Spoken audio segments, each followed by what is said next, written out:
Hi guys, I'm Asaf, this is Itai, and today we're going to react to a song called Of the Abyss by Lorna Shore. Quite a while since we reacted to Lorna Shore. This should be interesting, to say the least. And yeah, it's Lorna Shore, so you know this is going to be a happy one. Sure. Or not. Yeah, this song does not have a music video, so yeah, the link that we were sent was to this, which is basically just off the album, and I think it has live versions, but this is the one that was requested, so this is the one we're going to do. So yeah.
You can smell the formaldehyde in this song. It's so dark. It's so morbid. Luckily we read the lyrics beforehand because I can't make out anything they're saying. When we did a first and only so far Lorna Shore reaction, it took us a while to kind of get into it, to understand it, to get our ear around it. We're not in that spot anymore, you know, like we know what we're hearing from the get-go, and I'm always impressed by Will Ramos's ability, vocal ability. You know, the stuff that he does with his voice is just amazing. And yes, this one is very dark. I don't think they would ever release anything that's like you're gonna go, oh, a romantic ballad. They did do the Barbie soundtrack. Wasn't them? Yeah, that would be interesting. Yeah, the soundtrack to Barbie by Lorna Shore. Yeah.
Well, I forgot to mention the epic element in it. There's a choir there that roars actually throughout, I think, the entire song, and it accompanies the entire violent progression of all the different components in the song.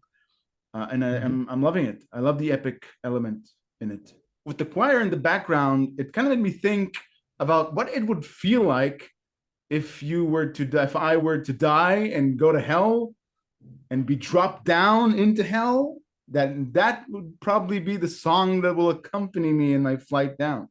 It's not exactly radio friendly. You know, and it's funny because we with other bands, or some other bands we've reacted to, we talked about the choruses and the hooks and how catchy the songs are. This is not one of those songs. I mean, I don't know that anything that Lorna Shore does can be described as catchy or with a hook or something you can sing along to. Yeah. But yeah, it definitely puts you in that. It's almost like so far, I mean, this is only the second song we're hearing from them, but they both sound like they were recorded in hell. Yeah. Yeah. It's like you almost think, yeah, the band is in the studio right now and it's all burning around them. But yeah, within their very specific genre, they're really good at what they do. I've really like come to appreciate it. This is to anyone who doesn't necessarily listen to music like that. If you don't already love this type of music, but you keep an open mind, then this type of music is an acquired taste. It'll take a while before you can appreciate all the different elements, and that's what I love about Lorna Shore. They're multi-layered. You can dive deep. You can have long discussions about their work. And the band is fantastic. You can hear it, and again, Will's voice is, to me, it's like like I said, I don't even know how he does this. He's a bit of a freak of nature. Yeah.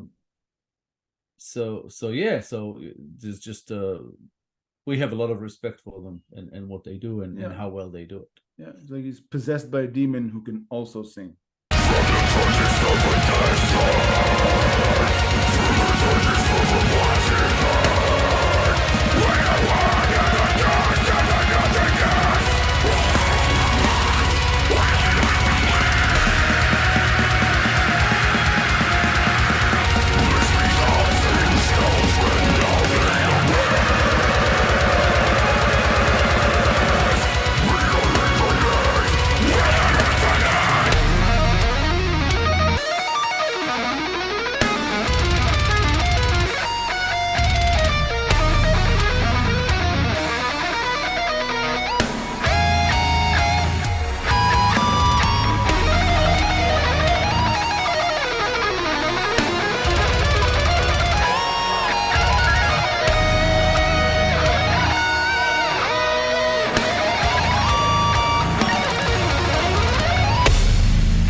That was intense. Lorna Shore, intense? No. What did you think about the lyrics? This is only a second encounter with them, but yeah, they definitely have this hell themed kind of direction. You know, you can hear it in the music, and you can find it in the lyrics that we've seen so far. This song, to me, it's like the hell that I find in this song is actually our regular life. Human nature and just human life is described here in a way that could easily describe hell. You know, it's basically an ongoing, infinite cycle of shit. It refers to something at some point where it implies that we are also like a faulty creation, and you know, and we go through the same mistakes over and over. I'm guessing it refers to some sort of a recycling of souls, you know, that we die and then we live again, and then we die and then we live again, but throughout the life we make the same mistakes. You know, we worship false gods, we do this, we do the other, whereas our true creator has actually created something faulty. Yeah. You know, and yeah, it's just like what is it, an infinite and misbegotten world. And that's a part that I really love about the song. They say misbegotten world, inconsequential fate. It means that at the end of the day, we're a speck of dust amidst a multitude of infinite specks of dust. What happens to us, what we do, how we perceive, whatever, doesn't mean anything because we're nothing. It almost hints or says it even, that we find comfort in the darkness. Yeah. You know, we are misbegotten children of the abyss. You know, we are infinite. And at the end, after it says, you know, that line of inconsequential fate, it says, accept your prophecy. So it basically, that's the final line of the song. Accept your prophecy. Like, this is it. Accept it.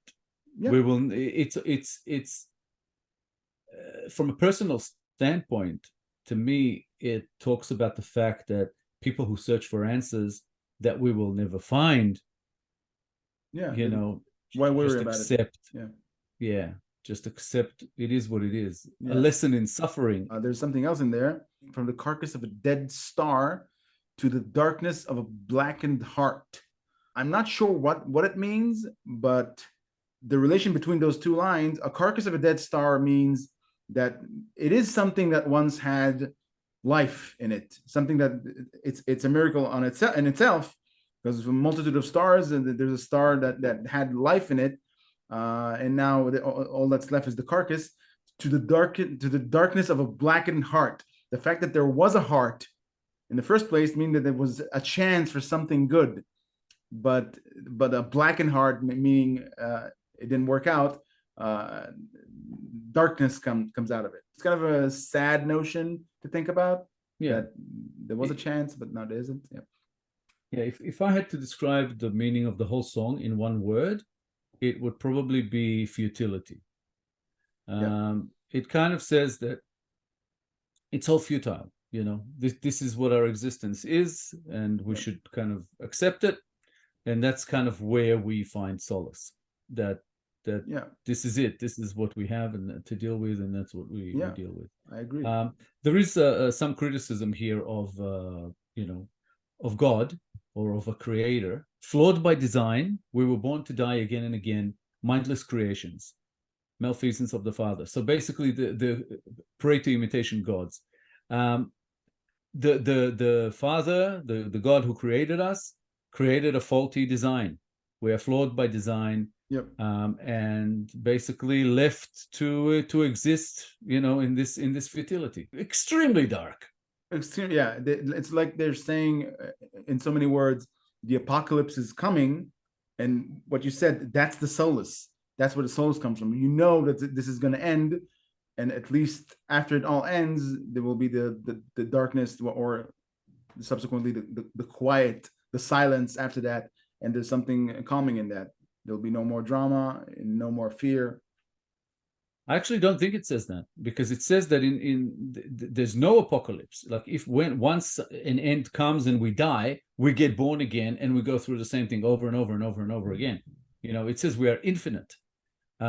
So Yeah, okay. you know, even that, what you refer to as the darkness that comes after death, it's temporary, because we get reborn and then we have to go through this whole mess again and again and again. And that's why I said it kind of almost describes life as hell. Yeah, well, I took it to a different direction, because when they said we're infinite, meaning our particles are infinite, because we're all constructed of atoms that were there in the Big Bang. So we're all part of the same entity. That's what makes us infinite, whether we're dead or alive. It's possible. Yeah, that's where I took it. It's like surrender to this futility, that this is it. Yeah. You know, there's nothing more. Which is a bit like, it's dark, but it's very philosophical and interesting at the same time. Yeah. This, I remind you, this happened to us with the first Lorna Shore song, and I had the feeling this will happen here. I'm gonna end this episode because we need to end the episode, but we can sit here and talk about it for like an hour and still won't get around. That's what I love keep about breaking down these lyrics. I agree. Yeah, that's what I love about their songs. Yeah. Oh, that's the line. Sorry, the line I was referring to before. We were born to die again and again. That's why I think it talks about, you know. But like you said, yeah, we could go on forever. But yeah, awesome song. Fantastic lyrics. I love the way they think. There is something almost too dark behind it, but it's interesting. I don't know. It gets my brain firing on all cylinders when we listen to them, and I really do like that. So we will definitely get back to Lorna Shore at some stage. Yeah, it's not entertaining music. It's thought-provoking. I love it. I love to stumble across things like that. If you enjoyed this episode, guys, please be sure to like, subscribe, and click the little bell icon so you'll get notified on all our future videos. Share our stuff. It'll mean a lot to us, and will encourage us to make more videos for you guys. Hit us up in the comments. What do you think about Of the Abyss by Lorna Shore? Did you like it? What do you think about it? Let us know. Also, let us know what you would like to see us do next. We will do our best to comply. If you have a request you'd like bumped up the line, please make it through Buy Me a Coffee. All contributions are, of course, very much appreciated. Thank you very much for sticking with us. Thank you very much for your time. Even though the song was kind of trippy from the beginning, this whole section here is supposed to kind of put you as a listener kind of off kilter a little bit. And I'm not sure if it's to convey the feeling of being under the influence of drugs in the way of taking them, or in the way of not having them. Because in this section, it sounds a bit, you know, erratic. Thanks again, guys. It's, as always, awesome. You know, all the views, all the comments. We are loving it. Keep them coming, and we will see you soon in the next one. Thanks, guys. Bye. Bye, guys.